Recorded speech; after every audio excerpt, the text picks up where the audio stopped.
waging a war of words and tweets against a Democrat congresswoman from New York. He warned about the military-industrial complex, that there would be endless wars because there was endless profit to be made. How can we possibly have any confidence on this child with a Twitter feed?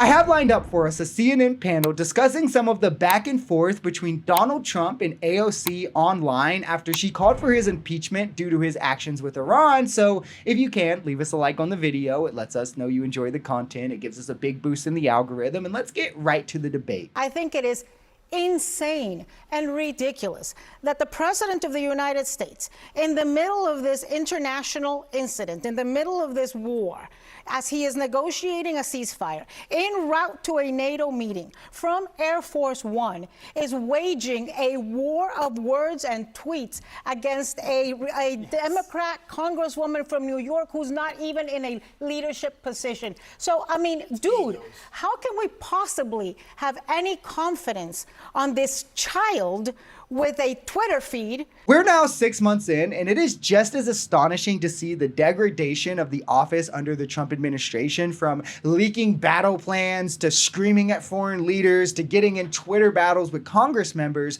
where the really scary thing, outside of just the juvenile nature of it all, should be what it shows for how he's going to handle himself behind closed doors in a room full of leaders negotiating things very important to America. Like, does anyone think that the sissy who's on social media freaking out about AOC is going to look a dictator in the eye and bring them to the conclusion that is best for America? No, he's going to get railroaded. And we're seeing that play out as every conflict Trump was trusted to end on day one, largely because he said he could, is now escalated to an entirely new level. Dwight David Eisenhower had his low moment, hired the Dulles brothers, not a fan.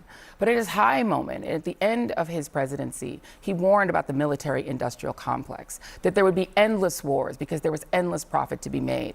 We have had military action after action after action and have not declared war against another country we've bombed since World War II.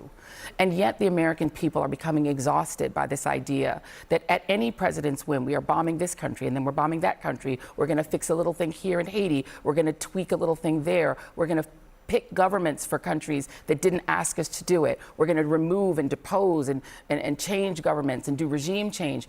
The American people are exhausted of this.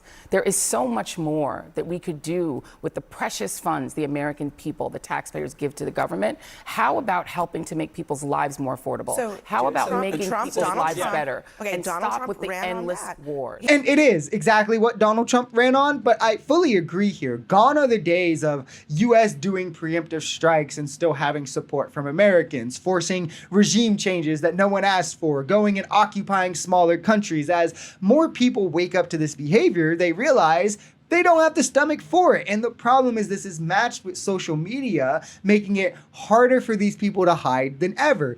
Our military largely should serve two purposes: protecting us from direct threat and protecting allies from threat in a way that increases our strategic positioning abroad, both economically, geopolitically, and militarily. Anything outside of that is a waste and a risk of American lives, where through that you can see it becomes increasingly clear the attack on Iran is exactly what Trump promised he would end. We keep on going in and making the decision in our arrogance as to what governments people should have, what they do. But bottom line, and sometimes there are worse decisions. You are saying that you feel that there is a strong moral case for us using our leadership in the world to simply bomb countries that have not attacked us, and that when we do that, it's justified. In 1979, you're taking us back to 1979. The bottom line is, Iran was without an Iran nuclear agreement since the Obama administration. While they had that agreement, they were funding all these proxies that were attacking us and killing us. Okay. You think a piece of paper is going to stop fanatical mullahs who want to murder Americans to stop that? A piece of paper will never do it. The bottom line is Iran would not be led by fanatical mullahs had the United States not imposed the Shah of Iran upon them. The United States intervention is what caused that. And I mean, Joy Reid is actually exactly right here. And regime changes shouldn't happen, if not for any other reason than they almost never work and end up worse for us, but they're also just never justified. I think in the case of severe human rights violations going on at the hands of a leader or something like that, it could be warranted, right? There are times where we probably should step in to stop like genocidal actions or things like that. But doing so on the pretense of some threat you're imagining, like preemptively or preventatively, which is illegal in international law, I just think that, again, there's also a clear bit of racism from Republicans on this panel when it comes to discussing the Arabs and how they're terrorists and all of this. Like, the idea that they just have some bloodlust ingrained in them against Americans writ large is insane. I mean, obviously, this does exist in the same way it exists for some Christian fundamentalists and how they talk about Arabs or all these other countries or heretics, right? Many Arabs nowadays are only culturally Muslim. Many don't agree with the regime in power or the more traditional oppressive aspects. The problem is they don't want the West or Israel driving the change because of exactly what happened the last time.